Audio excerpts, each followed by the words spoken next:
Happy Spiritual Sunday to you all, and welcome to another session of our Spiritual Sunday to help change your consciousness, which has influence on all the people around you. You know, there's a concept out there, 6 degrees of separation, meaning there are 6 levels between us, ultimately, and all humanity. You know, this one who knows this one, who knows this one, connects this way. So when the Kabbalists talk about the fact that we have to think about and really hold the perspective that each one of us is a world to ourselves, not separate and fragmented from other people, but in essence, when I look out at the world, how am I looking out? I'm looking out not only through my eyes, or if you will, through my 5 senses, but I'm also looking out and assessing the world according to my consciousness. And therefore, there are 8.5 billion reflections of me on this planet as I look out. When you look out at the world, there are 8.5 billion reflections of you in the world. And so this is why when we change one person, as the Kabbalists teach us, when one of us makes a true transformational DNA sharing change, we are literally changing the world. Because when I look at experiences in this world differently than I did yesterday, and I see more light in them or in the world, or as we'll talk about today, in the things in my life, I will respond in a higher, more light-like way, and therefore what will come back by the eternal law of cause and effect will be also of greater light nature. And so it's essential, which is why we'll start here in a moment with our affirmation, consciousness is everything. And really, there is nothing but consciousness, and then the way our consciousness reflects or shines out into the world through our words, thoughts, and actions, and that is creating our world as we perceive it, as we experience it. And this is the whole blessing of what the Kabbalah Center is teaching us and the lineage of the Kabbalah Center. That today, Michael and Monica Berg, they had a teacher, Rav Berg and Karen Berg. The Rav had a teacher, Rav Brandwein, who had a teacher, Rav Ashlag, who, yes, had a teacher, a secret teacher, didn't want himself to be known, but in a lineage, if you will, in a circuit of energy, all the way back to Rabbi Shimon Bar Yochai, the man who channeled the Zohar into this world, from the words and the teachings of Moses and Elijah the prophet.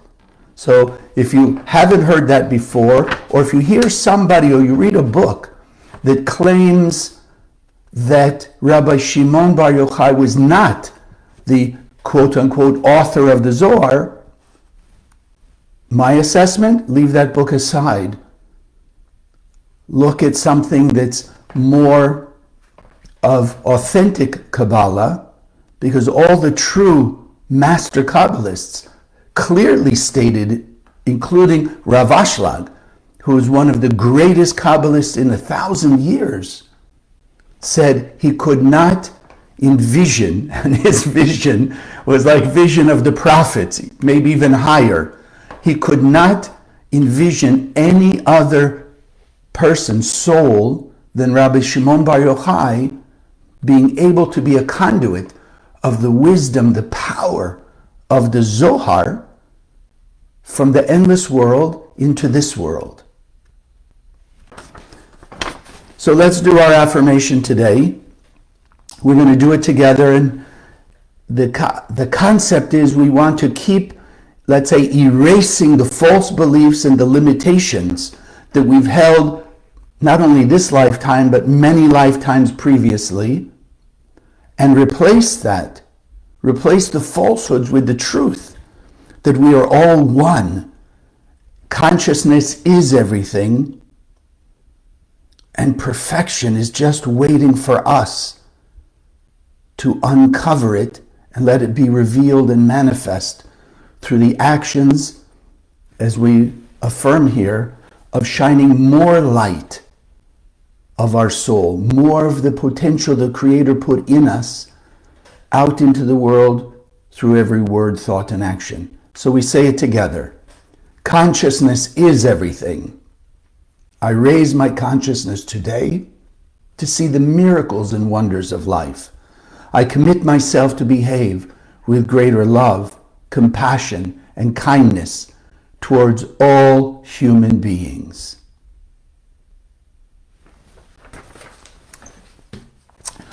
So I wanted to share with you this idea about blessings, because everybody wants blessings in their life. No, I want to be blessed. People want to be blessed with health and peace and prosperity and love and great relationships and protection, and all the good things that you and I have come to understand come as manifestations of the infinite light of the Creator.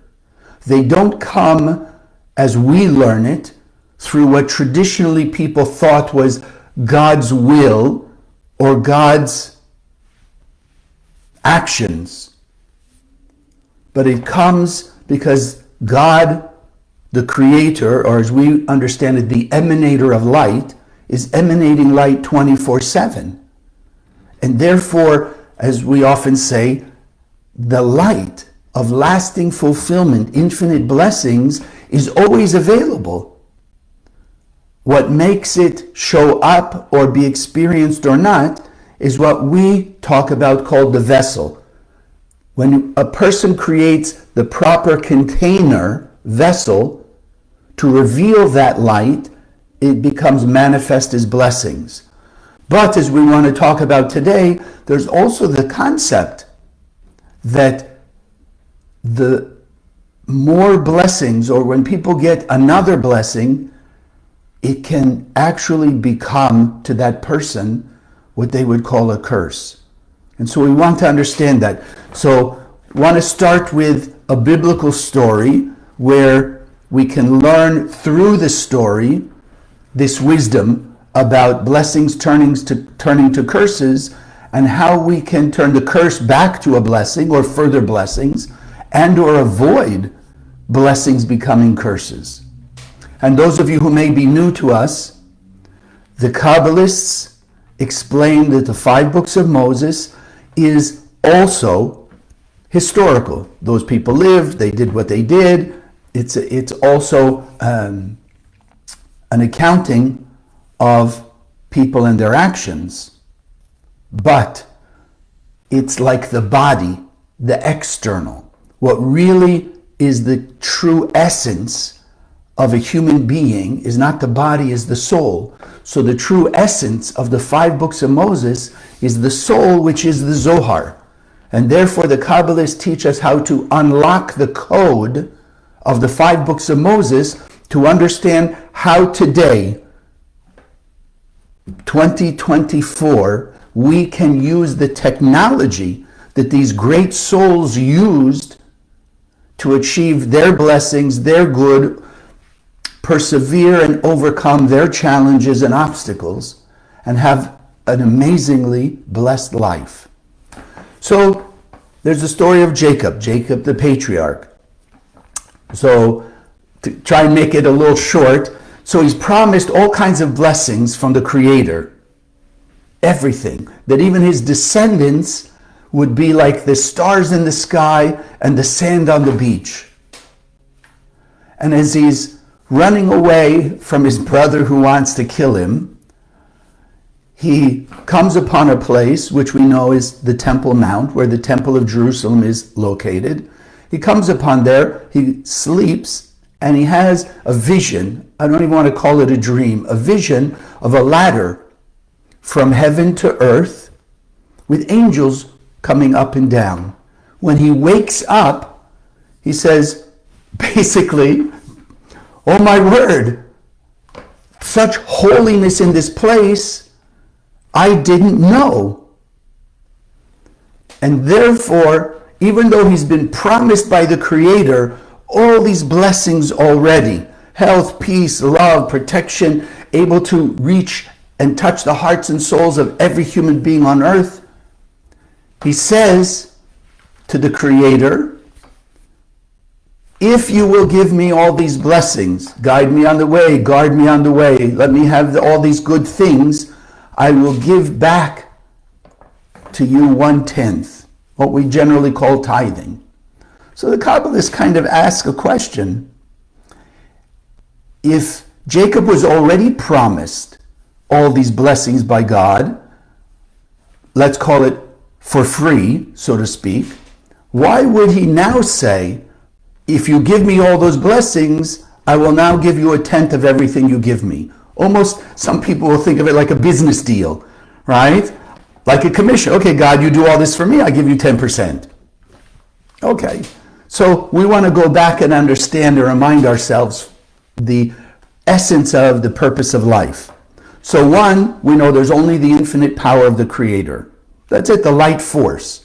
That's it, that's all we're connecting with. And even like we do our meditations, as we'll do today, on one of the 72 names of God, they're not 72 gods, they're not a number of different gods out there. There's one infinite light force. But as we said a minute ago, that light force is manifest according to the vessel we create. And so these names of God are different facets of the manifestation of the light. Health, peace, protection, overcoming our jealousy, our anger, our sense of guilt, whatever it may be. The vessels we create to manifest the light come in, I guess, two natures. When a person behaves in a reactive way, meaning self-centered, what's called desire to receive for oneself alone, which is basically a knee-jerk response to different situations that trigger a sense of lack or discomfort in us. Person behaving in that reactive way, just give me back the sense of peace or contentment that I had a minute ago before you said or did whatever you said or did. That's the opposite of our purpose of being here. Our purpose is to take the light of the Creator that fills our soul 100% and make it manifest and thereby experience blessings by shining it out into the world as the Creator does 24/7, unconditionally. So people behave nicely, not nicely. We learn to shine our light to a greater degree. That's why we affirm greater love, compassion, and kindness. And greater yet, until we've revealed 100%. So when a person is reactive, they're going opposite that, and therefore can only and do only get instant gratification, but it's short-term fulfillment. Eventually that sense of fulfillment goes away. Like, even think, person has, the holiday season is coming up. So a person goes family gathering or whatever it is and eats and eats and eats to their contentment, right? Because they just, look at all the food. It's so great and wonderful. And they eat. Why? Because it just tastes so good and they just want to get, and they eat till they're stuffed. That's great for the moment. But an hour, 2 hours later, suddenly, in essence, the fulfillment of all that food disappears. So reactive behavior, instant gratification, short-term fulfillment. It will go away at some point.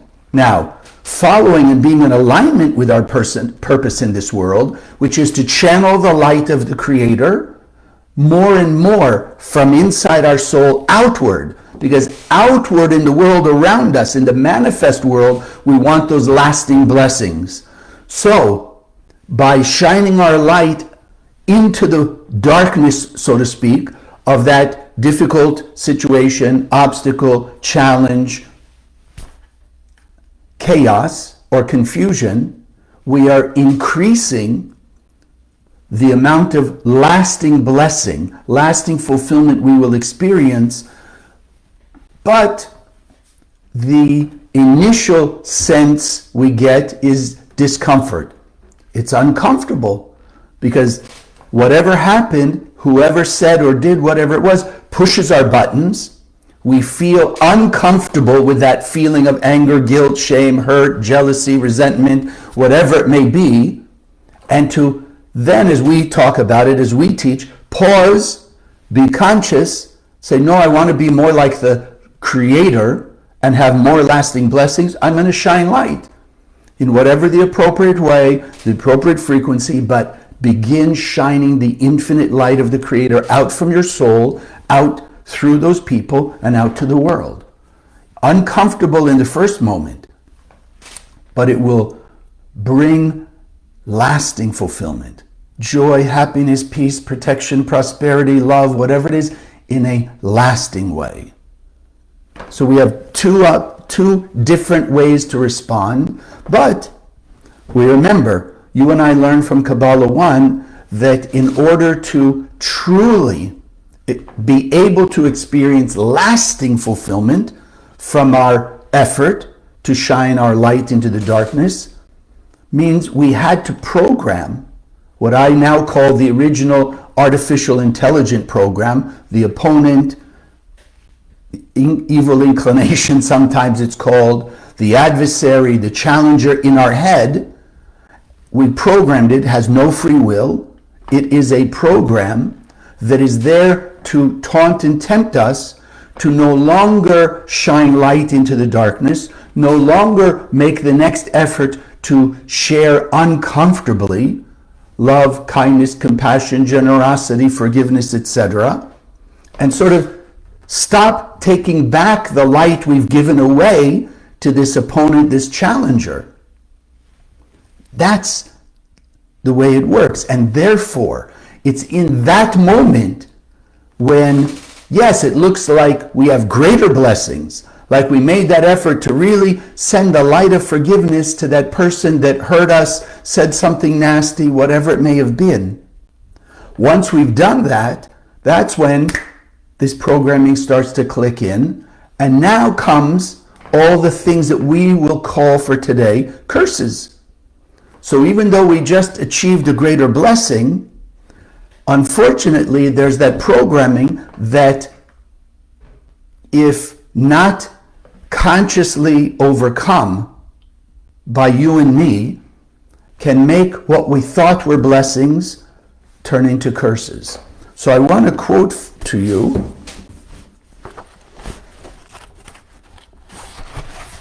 from the Zohar. And those of you who have a Zohar, it's in the section of Chaya Serah, verse 41. And it says like this: these are the ways of the Holy One, blessed be He. Meaning, this is the way the spiritual universe works. It's not the Holy One, blessed be He, is a code name for a facet of light that just shines. So, like we know, there's all kinds of energies that come into this world, whether you call it electricity, whether you call it heat, whether you call it physical light, whether you call X-rays, gamma rays, whatever, sound, all these things are facets of energy. So in the same way, so this is for us to understand. If the Creator has given man wealth, it is for the purpose of sustaining the world and sharing, meaning following the purpose of this world. If a man does not do so, but instead takes pride in his wealth, meaning, wow, I achieved it, I did it, I'm so great, I'm so smart, I worked so hard, he will be destroyed by his wealth. As it is written in Ecclesiastes, riches kept for their owner to his hurt. If the Holy One, blessed be He, gives him children, He gives them so that they can learn the ways of the Holy One, blessed be He, and to follow that path of being sharing, transformational sharing, sharing when it's uncomfortable to share, because we understand it brings us more light and more blessings. It is written of Abraham, for I have known him, and he shall command his children and his household after him, and they shall keep the ways of the light force, to do justice and fairness. If he does not do so, meaning if a person does not teach their children to be sharing beings, to understand everything comes from the Creator, but instead takes pride in them. Look how I raised my kid, look what they are doing, it's all a reflection of me and what I did. He is hurt by them, as it is written in Job, no great-grandchild has he, no grandchild among his people. Similarly, when the Holy One, blessed be he, gives the good and supernal beauty of Adam, which in essence is talents and abilities, not just physical looks, he gives it so that they will follow along this pathway of sharing, transformational sharing, and abide by the consciousness that we came here for. Imitate the Creator by shining our light 24/7 unconditionally. But if instead they take pride in it, they will be hurt by the beauty with which they were blessed. So we're beginning to get that sense that we've been given talent, abilities, capabilities, all the energetic resources for forgiveness and kindness and generosity and prosperity and health and peace and compassion and tolerance, all the light-like or traditionally God-like behaviors. We've been given it. It's not ours. We didn't create it. We've been filled with it, and our job is to be conduits, to manifest that in the world, because only light will take away darkness. The physical world, we know that for a fact. The spiritual world is the same. The difference is, in the metaphysical spiritual world, we don't always see it as quickly as we see it in the physical world.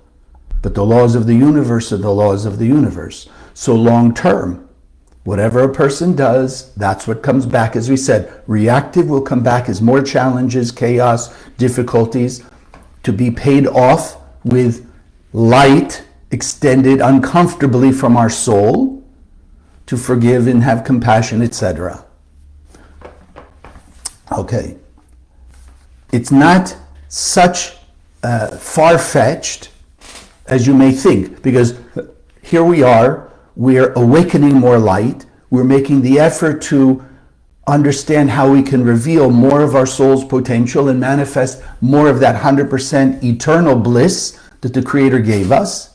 And so, of course, the opponent, that programming is kicking in now. I'm not sure what's he saying. I don't get it. Doesn't make sense to me. Look at those people who do bad things and they get good things, or whatever it is that right now may be putting doubt or uncertainty in your mind. So let me use, for me, one of the clearest examples.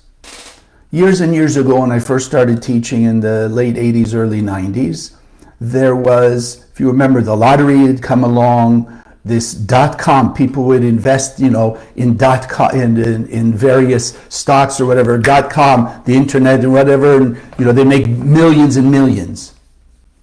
So at that point, there was a study done, and we used to teach it in classes when it comes to how to see, as I'm sharing with you now, what essentially we're saying today, blessings can look like curses. So the study was people who won more than $1 million in a lottery, within 5 years, I think it was 80% of those people had lost all their money. And unfortunately, there were other negative side effects of that infusion of light through the millions of dollars. Because as we talk about here, when you give to spread light, supporting what we do here, your blessing is inside the money. The money is the physical carrier. So it's the light or the consciousness that one puts in it. So here comes this infusion of energy, and it short circuits.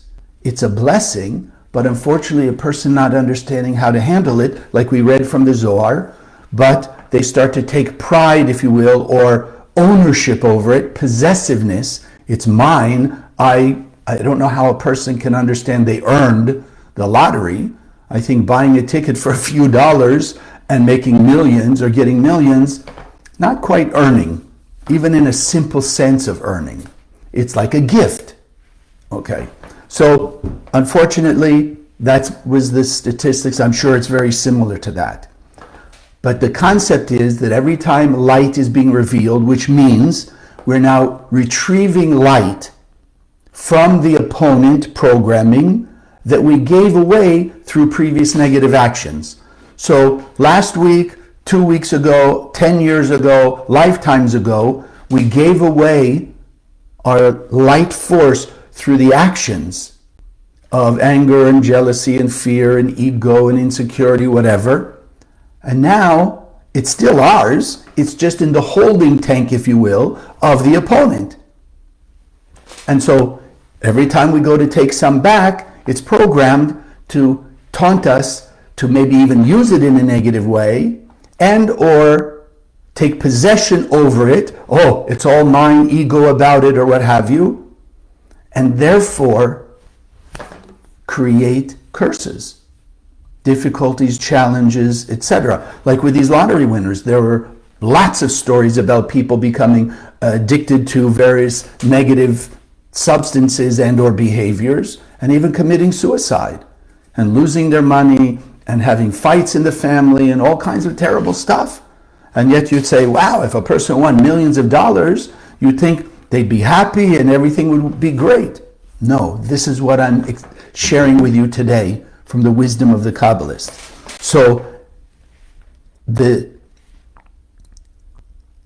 So Jacob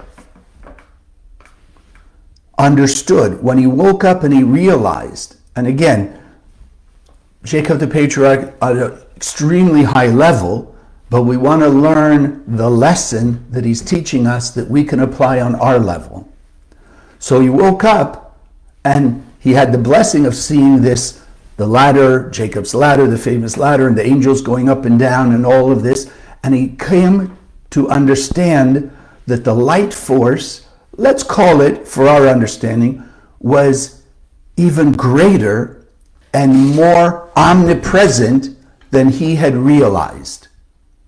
And he understood that it was through this amazing light that he was going to be, he'd been promised all these tremendous blessings. Even though in the moment he really had nothing, even physically he was what we might call a pauper. Things had been taken from him and stolen, all his wealth that he had. So he was literally like destitute, so to speak. But he realized that this light was the source of all the blessings that were coming. And he woke up with the understanding that you and I are awakening today, that to be not scared in a negative way, not fear in a stressful way, but a conscious cautiousness, that as more light was coming through the vehicle of these blessings, family, prosperity, protection, connection to the light of the Creator, could also come all of the facets of ego, possessiveness, self-centeredness that ultimately would be a curse. And so we learn from Jacob, why did he then promise? Because it's really essentially the first time the promise of giving for the blessings that came, giving that tithing, because he understood he needs to be a conduit, a channel, like we read from the Zohar, whether it's money, talents and abilities, it's children, family, friends. They're in our lives to be a conduit, to be the pipeline through which we can channel our light. So the Kabbalists don't say you shouldn't have things in the physical world, money, jobs, family, friends, whatever. The opposite. We should have it. The Creator already gave it to us. Our job to make it manifest through the physical things in the world. But understand, it's from the light, and they're there to be vehicles for us to share our light. So he understood, therefore, he had to give away at least that 10% to prove by action, like we say, actions speak louder than words, that he understood he was not the owner. He was simply the conduit. He was the vessel. In fact, there's a phrase, I believe it was Jacob used, I am just like the dirt of the ground, the dust of the earth, that the power is really the light. So it's not to be self-deprecating, oh, I'm a real nothing, whatever. We were created by the Creator to be vessels, containers of the light of the Creator. So the Creator created the one soul in what we call the endless world, filled that one soul with infinite light. Let's call it 100% for our understanding. When we came into this world and separated or extended into 8.5 billion physical bodies, there's still only one collective soul from which we all partake, we're all connected into, and therefore we each have our facet, if you will, of that one soul that it's ours to benefit from by the actions of shining our light transformationally. Meaning when it's not comfortable, share the light out there. When it's someone's pushed my buttons and I feel like just give me instant gratification, pause and share the light. Against the desire to see oneself alone, against that instant knee-jerk response, shine more light. Then I've made the effort to exert, as I like to call it, our spiritual muscle of sharing. And that muscle grows. Meaning I move from, let's say, 60% revealed light of my potential 100% to 65 or 70%. And then I make a greater effort again, I can go from 70 to 80. That's why it's essential for our own good, our own protection, peace, and blessing to extend more light constantly. Find ways and means to see where our darkness is and shine light into it. Removing the darkness reveals our blessings. The blessings are already there. Our job is to shine the light so we can see and experience those blessings. So our work is to be the greatest vessel of the light of blessings. Go back to the verse. It's a reminder. We need, for our sake, to use all that the Creator gave us and constantly gives us, empowering us as conduits, managers, stewards, whatever name you want to understand it. We are not the owners. We are the conduits, the channels by which the light flows into this world, is revealed into the world. The beauty of the system is it's always win-win. When I'm shining more of my light out into the world, so I have a greater sense of peace, love, protection, true lasting blessings, the beauty of the system is by shining my light in a greater intensity out into the world, the rest of that one soul, i.e., meaning the rest of the 8.5 billion parts of my world are also illuminated. The soul's waking up. People coming more to the awareness. I don't own anything. I am the conduit. I am the manager. I am the channel by which, by extending that light in all the various ways, I derive the greatest lasting benefit, and the world benefits also. That my world of 8.5 billion bodies will be happier, healthier, more peaceful. And obviously then, I have greater peace and compassion and blessings and fulfillment and contentment. So let me give you a few things I wrote down. The verse is telling us it's our free will. We can use the blessings, the light that's been given to us, proactively, reactively, for the sake of sharing or just trying to receive. So I wrote a couple examples. The blessing of good business. Person works hard, the business is growing, etc. The blessing of good business can become a curse in ways of ignoring the family or spoiling the kids. So that there's resentment, there's tension, there's friction. We've all seen or experienced things like that. The blessing of good friends can become the curse of judgment and jealousy. Sometimes people, the more friends they have or the more social they are, which is a blessing, our job is to interact with people, share with people, and in all our words, thoughts, and actions, which are vessels, fill them with light. So even you're at a party and you're talking about, even let's call it mundane things, fill it with light, fill it with love, fill it with the consciousness of awakening the heart and soul of the people you're speaking those words to, that they will also come to this greater awareness and sense of the light inside them and the potential they have. It's like, if you think about it, it's what's inside the container that gives us joy or happiness. So if a person has a gold goblet, diamond-studded gold goblet, or a clay cup, it's not the container that determines the joy or the good taste, let's call it, from what's inside. It's what you put in it. So you put in a gold goblet vinegar, and you put in a clay cup your favorite drink.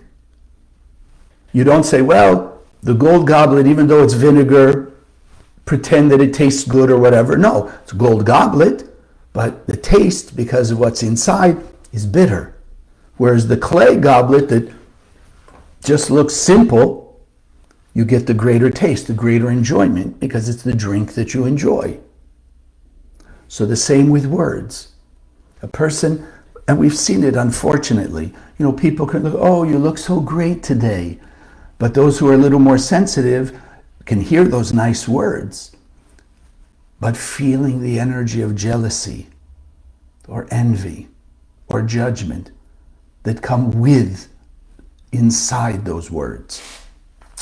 The blessing of health can also become the curse of ego. Oh, look at me, look how I look at my body, look how I train, look how whatever. I've done so great on this diet and now I look, can be that way also, which is a curse. And of course, the blessing of money can become the curse of stinginess or superiority. A miser is somebody who has a lot of money and is stingy, doesn't use it, doesn't want to spend it. So what good is the blessing? In fact, this is why we can say too much light, and understand in this frame, too much light without a continual channeling, sharing of that light can create blindness. And the curses are the aspects of blindness. The judgment, the jealousy, the ego, the stingy, or the superiority. Oh, look, I have more money than them, therefore I have a bigger car, a house, 3 houses, 10 cars, whatever it may be. The blessings can become curses.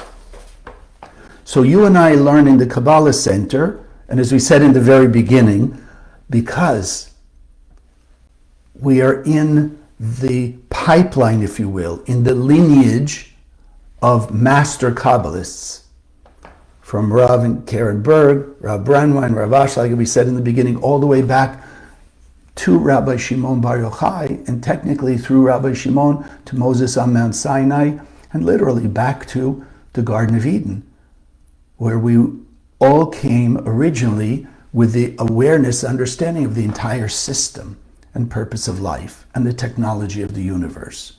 And therefore we learn in the center how to see what's going on in our life, how to perceive the opportunities we have, the situations that there are, and therefore turn our challenges into blessings. If I ask you this question, thinking of blessing and curses. So sometimes people will think, oh, losing some money, curse. Having a bad health issue, curse.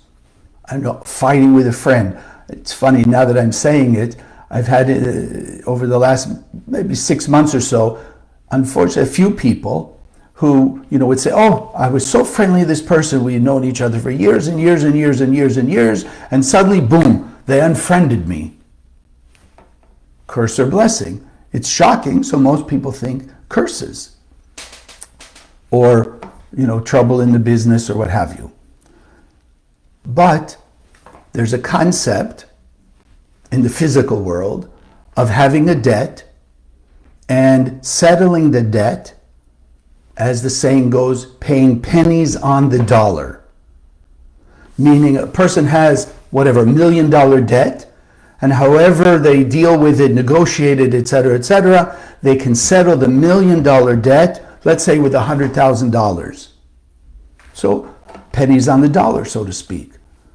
Would you consider that a curse or a blessing? I'm sure most of us, if not all of us, would consider it a blessing. Pennies on the dollar. Yes, because in essence, we got the use and the benefit of the $1 million, but only had to pay back 100,000. Okay, think in simple terms. So if we, or as we, will learn and make the effort to see every challenge in our life, every difficulty, every obstacle, every uncomfortable situation as pennies on the dollar of the spiritual debt we owe, on the condition that we're making the greater effort every day to shine more light, to whatever, scan our Zohar, send light to the world, do Ana B'Koach, send light to the world, give and support the programs of the center to spread the Zohar and this wisdom and things like that. If we're making an effort to grow and evolve, then we are literally paying pennies on the dollar. And I will share with you briefly, I may have shared with you before, you might have heard it. In one of my more powerful meditations, I saw the cause of something that was going on in this lifetime. There was somebody when I first started in the center that, from my point of view, out of nowhere, just was always looking for ways to needle me, criticize me, make fun of me, whatever it was. And as much as I would pause, and I must tell you here and there, yes, it was hurtful, and here and there I was not being as proactive as I would like to say I could be. But overall, send light, make an effort, because I couldn't figure out why. I didn't understand. So I had this meditation a couple years back that 2,000 years ago, just briefly, he said something so disrespectful to our teachers. We were students of the Rav and Karen at that time, and we were walking in the streets of Jerusalem, and whatever he said that was disrespectful of them, it made me so angry that right there and then I pulled out my sword and I hacked him to death on the streets of Jerusalem. Okay, when I saw that, I realized, no wonder he didn't like me when I first met him. What the point of this really is, and I came to appreciate it more, that I realize in this lifetime, going through the hurt, the embarrassment, all those various things for a number of years until he moved on, that was me paying pennies on the dollar.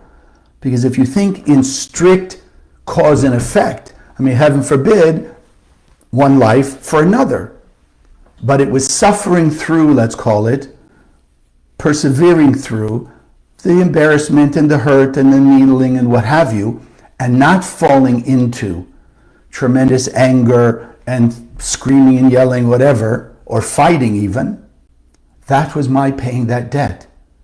So yes, as uncomfortable it was, I came to see clearly, and that's why I'm sharing it with you, pennies on the dollar. Pennies on the dollar of our spiritual debt. So we want to keep the consciousness that the blessings or the curses we have can be turned to blessings, because in that moment I had that meditation, that vision, then all that I thought was a curse became a blessing, because I realized I had saved myself by being in the center, spreading Kabbalah, in my case, being more kind and compassionate and generous and tolerant and forgiving. That paid back my debt and the discomfort that I went through, pennies on the dollar of that debt. So appreciation, Rav Ashlag, the founder of the center, tells us, appreciation, expanding the value we see in things, in our life and in ourselves, is the container, the vessel for the next blessing. And therefore, I encourage you, appreciate all the good things in your life. Appreciate the things we generally take for granted. That we can walk and talk, you get in your car and you drive, and you arrive at your destiny without an incident. Not everybody does that every day.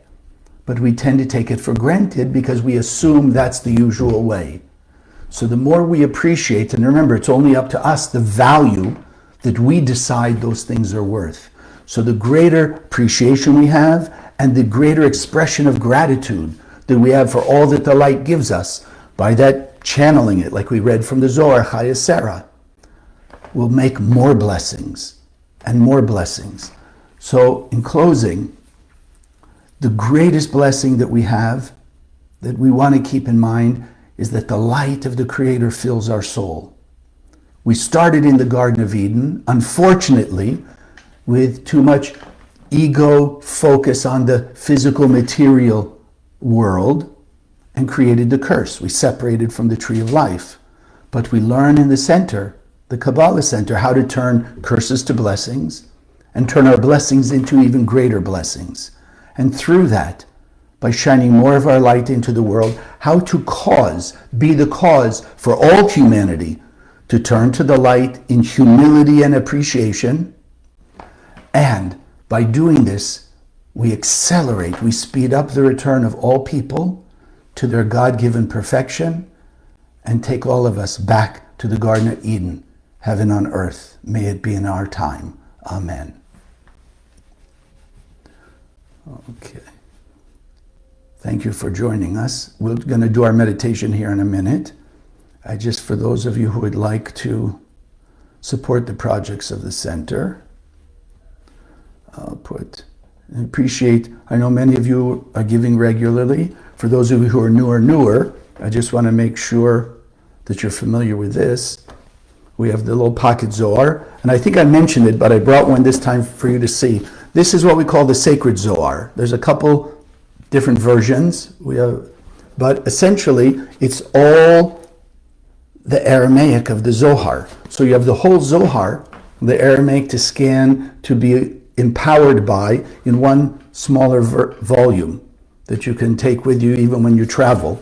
And for sure, these little pocket Zohars are meant to keep in your pocket, your purse, your glove compartment, and also make sure you get some and share them with friends and family.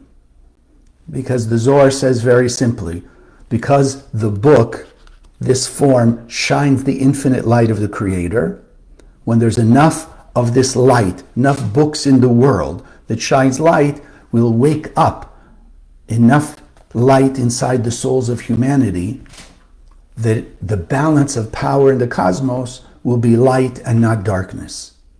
And once that happens, and as the Kabbalists teach us, everyone will see the truth of the exact nature of cause and effect, that everything they thought were curses, number one, they'll see that it was a result of their own actions, not somebody else's negative action, of their own. And again, for those of you who are newer, that doesn't mean we're exempting or excusing other people's bad behavior. But from our point of view, the things that we manifest that are in our life are based on this life and past life behaviors that we have done. And so enough Zohar in the world, everyone will see that, and then they'll see, like we're learning today, the more compassionate, kind, generous, humble I am, forgiving and tolerant, the more those blessings will come back to me. Because I am the cause of everything that happens in my world, in my life. So I put the link there. Those of you who would like to donate and support what we're doing. Yes, it's there. I think, just in case. And now, two things. It's interesting. Usually I do this in the beginning, but I realize now how it's so apropos after you've heard what we just shared. So Karen writes like this in the book Simple Light. Let's try to remember to be happy for the many blessings that we so often forget about. Remember the thank you forgot to say, the letter you should have written, the friend who just needed to feel your arms around him or her for a moment. Those forgotten actions, all of these small kindnesses we didn't take the time to do, are the things that bother us at night when we sleep and are alone. Let us pray that tomorrow we can all sleep peacefully because we haven't forgotten the humanity that makes us all one. So, this is one of our 72 names of God, Lamed Hey Chet. For those of you who are newer, maybe a little more unfamiliar, the Hebrew letters are manifestations of frequencies of the infinite light of the Creator.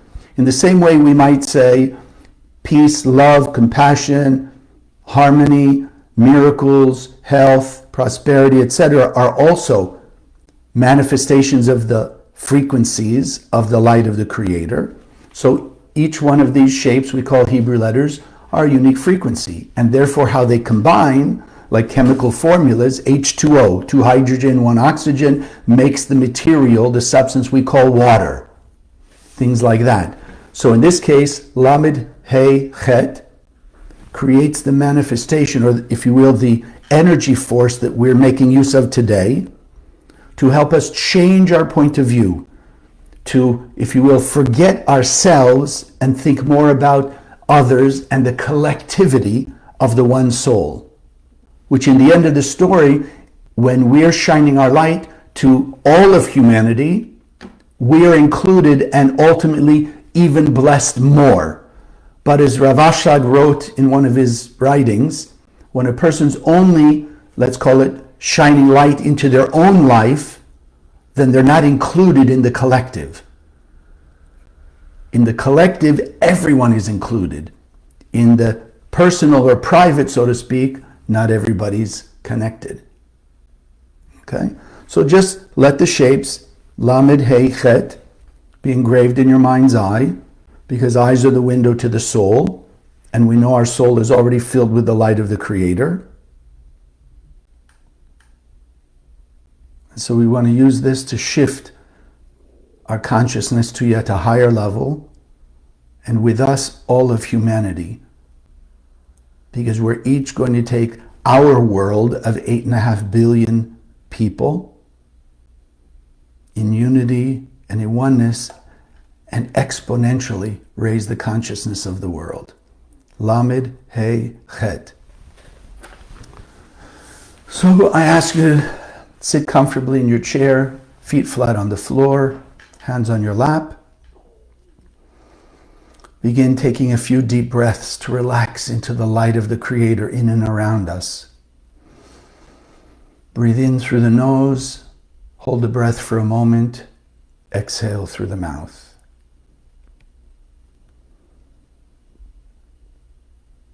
Allowing yourself to relax. Breathing in through the breath, the light of the Creator, holding it for a moment to let it fill from head to toe every cell of your body, physically and spiritually. And as you exhale, letting go of whatever tensions, blockages, illusions, false beliefs and perceptions, letting them go.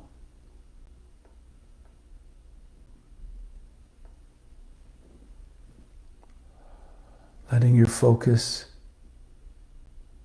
be on the light of the Creator in and around you. Focusing your consciousness on the power of that light to manifest as all the good things we need in life, and the strength to be able to turn all our chaos to order, darkness to light, and curses to blessings.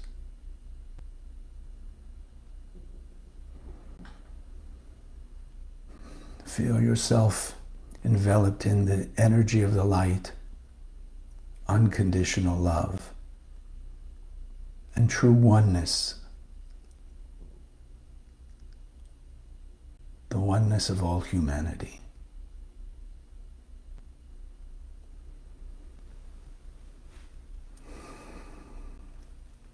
So going back, breathing in your normal pattern, we envision the light force particles, Lamed, Hey, Chet, just above our head, shining infinite light of the Creator, vibrating with the power this unique frequency of light, of overcoming our desire to receive oneself alone, overcoming our self-centeredness, transmuting our thoughts from individual to collective,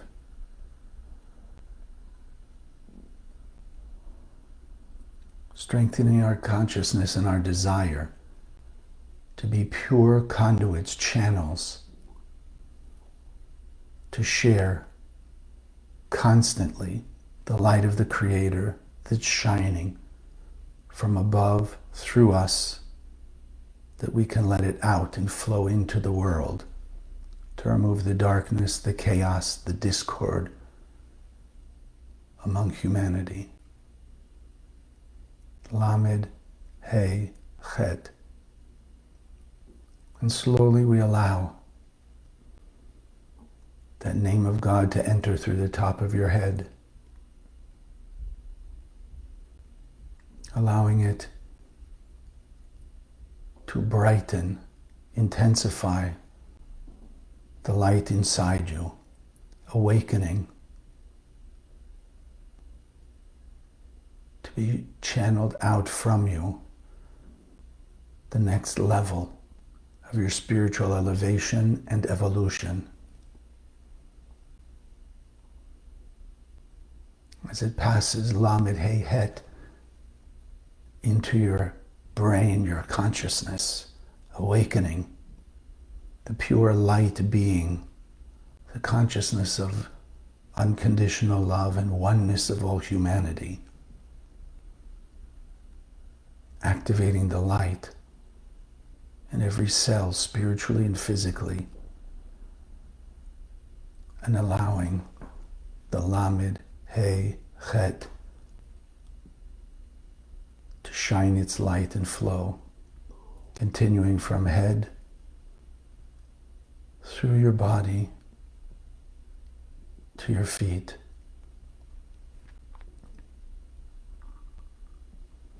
And note, as you see or feel this light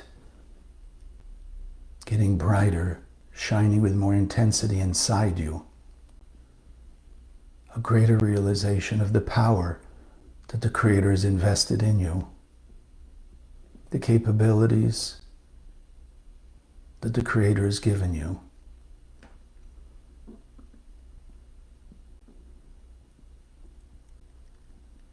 And feeling in your heart the knowingness that your reason for being in this world is to be this conduit of the light of the Creator from above, through you, out into the entire world, filling the world with light, the pure light of the Creator. It takes away all the darkness, all the confusion, all the false limitations, and removes the darkness between each person and the manifestation of their soul, and between each person and all the rest of humanity.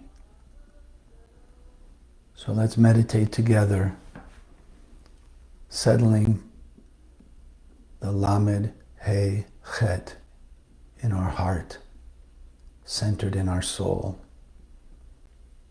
And we envision together a beam of that light, of forgetting oneself, transmuting one's consciousness and perception and behavior from individual to collective,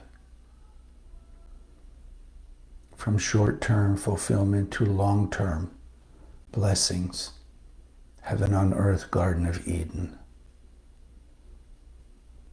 And shine a beam of that light out through all your family and friends, sending it to their heart and soul, piercing through whatever blockages they may have, whatever hurt they may be carrying with them from lifetimes that has trapped their heart and soul in limitation. See their heart light growing brighter. The true sense of unconditional love, oneness, and the power they have within them to manifest lasting blessings. And see them shining that light, breaking down those barriers. And see them, feel them becoming happier, more peaceful, more loving, more serene, more fulfilled. Now let that light shine out of them and beam it out to the heart and soul of every person on earth.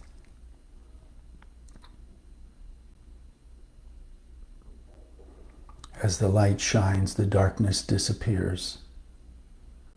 As the illusion of fragmentation and separation disappears in the face of the light that's shining out to all. See the awakening,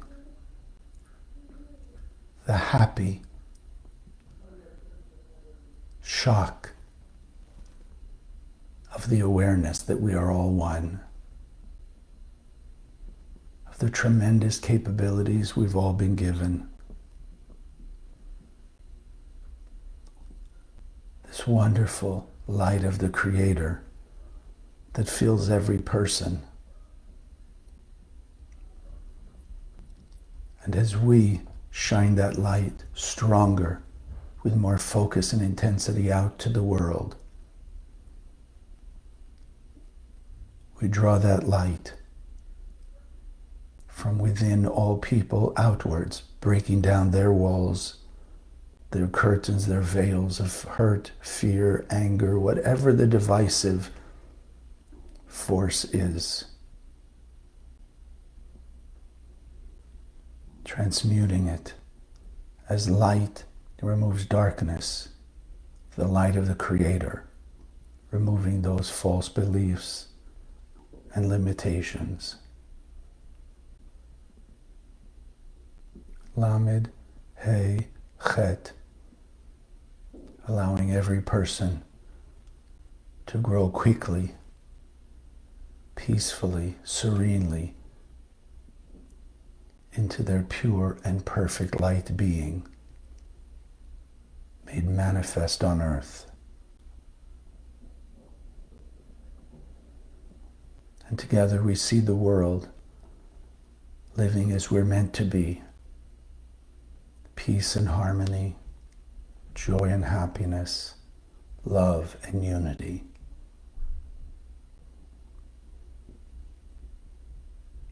That is heaven on earth.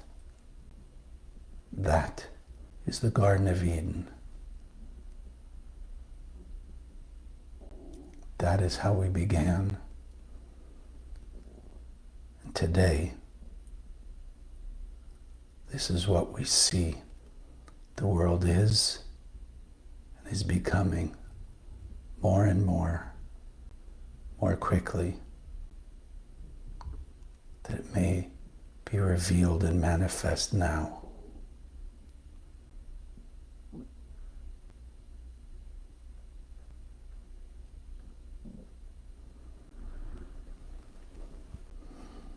Take note of what your soul is speaking to you, the inspiration, the guidance that is giving you to deal with your individual issues, the ways and means and support to shine more light, to remove the darkness, to open your heart to love stronger, to love more completely, to love all, including yourself, with more unconditional love.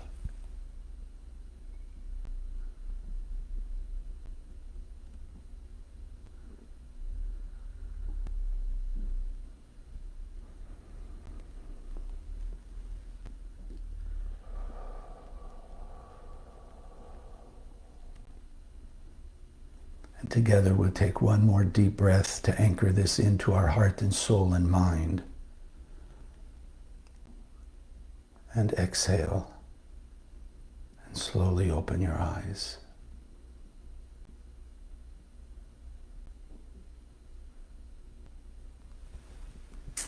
Thank you for joining us today.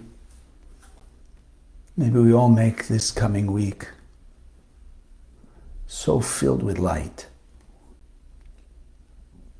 that, as Michael Berg is often telling us relative to ourselves, the world's so filled with light because of our actions of sharing that we won't even recognize this new world as something that was so chaotic and so filled with darkness. The world will be so bright. People will be so happy and loving and kind. That what was will be just barely a faint memory because we're enjoying heaven on earth. Have a great week. Enjoy. God bless.